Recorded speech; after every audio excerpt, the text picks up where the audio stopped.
शुक्रक्षयजन्य शोष का लक्षण। वह प्रकोपित वायु शुक्र तथा रक्त के क्षय होने से रिक्त उस शून्य शरीर में भ्रमण करता हुआ कफ और पित्त को प्रकोपित कर मांस तथा रक्त को सुखा देता है। फिर कफ एवं पित्त को बाहर निकाल गिरता है। दोनों पार्श्वों में पीड़ा देता है, अंगों को पीड़ित करता है, कंठ को विकृत करता है, कफ को प्रकोपित कर कफ के शरीर को भर देता है, संधियों को पीड़ित करता हुआ अंगमर्द, अरुचि और अपचन उत्पन्न करता है। पित्त और कफ के उत्क्लेश से प्रतिलोम गति वाला वायु, ज्वर, कास, श्वास, स्वरभेद और प्रतिशाय उत्पन्न करता है। तब वह पुरुष कास के लगातार रहने से उरह प्रदेश में क्षत हो जाने के कारण रक्त थूमता है। रक्त के निकलने से उसे दुर्बलता हो जाती है। उसके बाद वह शरीर को सुखाने वाले उपद्रव से ग्रस्त होकर धीरे धीरे सूखने लगता है। इसलिए बुद्धिमान पुरुष को चाहिए कि वह अपने शरीर की रक्षा करता हुआ वीर्य की रक्षा करे, क्योंकि वीर्य आहार की श्रेष्ठतम सफल संपत्ति है। वीर्य रक्षा हे समजलं. काय समजलं याच्यामध्ये शुक्र कफ आणि पित्ताला दूषित करतो. शुक्र कफ आणि पित्ताला दूषित करतो. शुक्र कफ आणि पित्ताला दूषित करतो.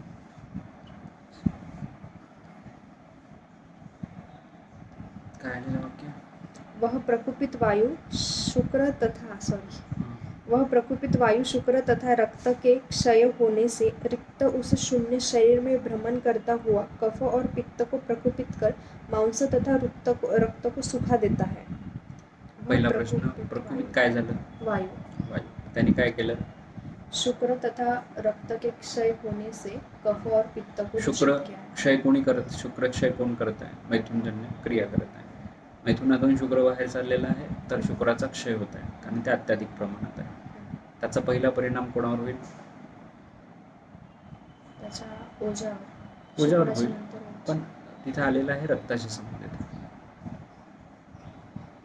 ठीक आहे, कारण रक्त जीवन आहे असा विचार केला तर त्याच्यापासूनच पुढे पुढे सगळ्या गोष्टीचं रसापासून प्रेरण होत होत शुक्राची निर्मिती झालेली आहे. तर अनुलोम गतीने प्रतिलोम गतीने शुक्रापासून पुन्हा रक्तापर्यंत स्थिती येऊन त्याचं पण यास होईल. ठीक आहे, आणि रक्त इथे या ठिकाणी जी संप्राप्ती मांडलेली आहे ती अशी आहे की रक्त स्वरूपात जे क्षत होते आणि तिथून रक्ताची प्रवृत्ती होत आहे, तिथे रक्ताची दृष्टी वाढल्यामुळे होत आहे. ठीक आहे, कारण क्षतातून रक्त निघणार आहे ना, जे फुफ्फुसाच्या ठिकाणी सांगितलं ना, पूरक क्षत सांगितलेलं. तर त्या ठिकाणी रक्ताची दृष्टी आणि शुक्राची दृष्टी झालेली आहे. शुक्र क्षय झालेला आहे आणि रक्त पण क्षय झालेलं आहे. या दोन्ही क्षयासाठी कारणीभूत काय? तर कफ आणि पित्त दूषित. ठीक आहे, एकदा पुन्हा वाच, म्हणजे हळूहळू समजून जायला आपल्याला काय ते. वह प्रकुपित वायु शुक्र तथा रक्त के क्षय होने से रिक्त उस शून्य शरीर में भ्रमण करता हुआ कफ और पित्त को प्रकुपित कर मांस तथा रक्त को सुखा देता है. फिर कफ एवं पित्त को बाहर निकाल गिराता है. दोनों पार्श्वों में पीड़ा कर देता है, अंशों को पीड़ित करता है, कंठ को विकृत करता है, कफ को प्रकुपित कर कफ से शरीर को भर देता है, संधियों को पीड़ित करता हुआ अंगमर्द, अरुचि और अपचन उत्पन्न करता है. पित्त और कफ के उत्क्लेश से प्रतिलोम गति वाला वायु, ज्वर, कास, श्वास, स्वरभेद और प्रतिशाय उत्पन्न करता है. तब वह पुरुष कास के लगातार रहने से उरह प्रदेश में क्षत हो जाने के कारण रक्त थूकता है. रक्त के निकलने से उसे दुर्बलता हो जाती है. उसके बाद वह शरीर को सुखाने वाले उपद्रवों से ग्रस्त होकर धीरे धीरे सूखने लगता है. म्हणजे वातामुळे किंवा रक्त आणि शुक्राच्या क्षयामुळे जे आहे ते रक्तस्राव झालेला आहे आणि रक्तस्रावानंतर जे दौर्बल्य येत आहे ते सर्व शरीरगत जे आहे वेदना, बाकी सगळी लक्षणं तयार करत आहे. ठीक आहे, यात काय अडचण समजण्यामध्ये?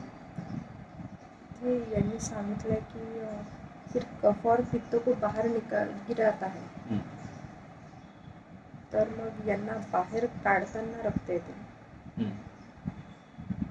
कारण की जे कफ आणि पित्त आहे हे कशाच्या अनुषंगाने राहत आहे? मग ते जसं रक्तपित्तामध्ये काय झालं, रक्ताच्या अनुषंगाने पित्त दूषित झालं किंवा पित्ताच्या अनुषंगाने रक्त दूषित झालं उष्ण तीक्ष्ण गुणामुळे, तर त्यांनी त्याची द्रवता वाढवली आणि ते बाहेर पडलेलं आहे. तर इथे पण सेम तशीच कंडिशन घडत आहे.